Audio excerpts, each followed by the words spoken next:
अच्छा जी, अब हम बात कर रहे हैं कि कुछ रिश्ते ऐसे होते हैं जिनके अंदर एक ब्लाइंड ट्रस्ट भी होता है, एक मोहब्बत ऐसी होती है, सेल्फलेसनेस होती है, और एक ऐसा वो कहा जाता है कि ये रिश्ते ऐसे होते हैं जो कि आपके साथ हमेशा रहते हैं और इनसे ज़्यादा आपको मोहब्बत कोई नहीं कर सकता। वो मोहब्बत, वो रिश्ते होते हैं औलाद का अपने माँ बाप से, माँ बाप का अपनी औलाद से, बहन भाइयों का और इस तरीके से। लेकिन पाक पतन में एक वाक़या ऐसा पेश आया जिसने, जब मैं वो मंज़र देख रहा था तो मेरा दिल दहल गया उसको देख के, और मैं ये सोचता रहा कि औलाद को अपने माँ बाप से कितनी मोहब्बत होती है। और एक एहतराम का रिश्ता ऐसा होता है कि बाप के सामने आप ऊंची आवाज़ में बात नहीं करते, और अल्लाह ताला की भी ज़ाहिर है कि बाप की बद्दुआ से मुताल्लिक हमारे मज़हब में भी और बाप के एहतराम से मुताल्लिक तज़किरा आयात हैं, हिदायत हैं कि अपने माँ बाप को उफ तक ना कहो, ख़ास तौर पर जब वो बूढ़े हो जाएं।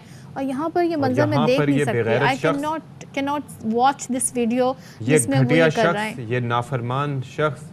और वो ये भी कहा गया है उसके अंदर कि भले वो अब चिक चिक करें, बुढ़ापे में ज़ाहिर है कि आपको 10 तरह के मसाइल का सामना होता है, लेकिन उनको उफ तक ना कहो। तो जहाँ पर ज़ुबान इस्तेमाल करने पर इतनी तनबीह की गई है, वहाँ पर ये शख्स जो है, मुझे समझ नहीं आता कि मैं क्या अल्फाज का कोई अल्फाज नहीं है। और आप ये देखें कि जायदाद का तनाज़ा है और पैसा तो आनी जानी चीज़ है, लेकिन जो आपके माँ बाप होते हैं, आप अगर उनकी कदर नहीं कर सकते, यकीन माने आप ज़िंदगी भर किसी की कदर नहीं कर सकते, आप ज़िंदगी भर सुकून हासिल नहीं कर सकते। तो पुलिस जो बता रही है, वो कह रही है कि जो बेटे हैं, इन्होंने साथी के हमरा ना सिर्फ बाप को मारा पीटा बल्कि लूट मार भी की है और जूतों लातों। अब ये डिटेल बताना मेरे लिए बड़ी मुश्किल है। अब ये बता रहे हैं कि इन्हें गिरफ्तार तो कर लिया गया है।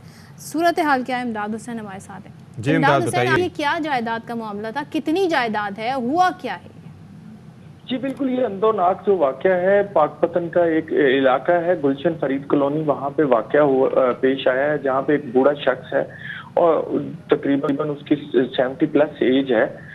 उसको गुलाम रसूल नाम का है। उसके बेटा जो है फहद रसूल, उसने अपने बहनोई है, अब ये बात सामने आई है, उसके साथ मिलकर उसके जो एक हमारा इलाका है, एक नवाई गांव है पिद्दू बशारत, वहां पे एक छोटा सा प्लाट है जिसकी शायद चंद लाख रुपए कीमत होगी। वो उससे मांग रहा था, उन्होंने वो उसे नहीं दिया, जिसके ऊपर उसने वो गाड़ी पर आया है, उसने हमला किया है, उसे बेदर्दी से, मेरा ख्याल है सफाकियत और जुल्मी बर्बरियत, जो भी हम कहते हैं ना, ये अल्फाज जो हैं इस जुल्म के आगे शर्मिंदा हो गए हैं कि इस शख्स ने इस तरह से अपने बाप को, शायद बंदा किसी दुश्मन को भी इस तरह से नहीं पेश आता जिस तरह लाखों जो ये मुकदमा इन पे हुआ है, तो क्या इन पे दफात लगाई गई है?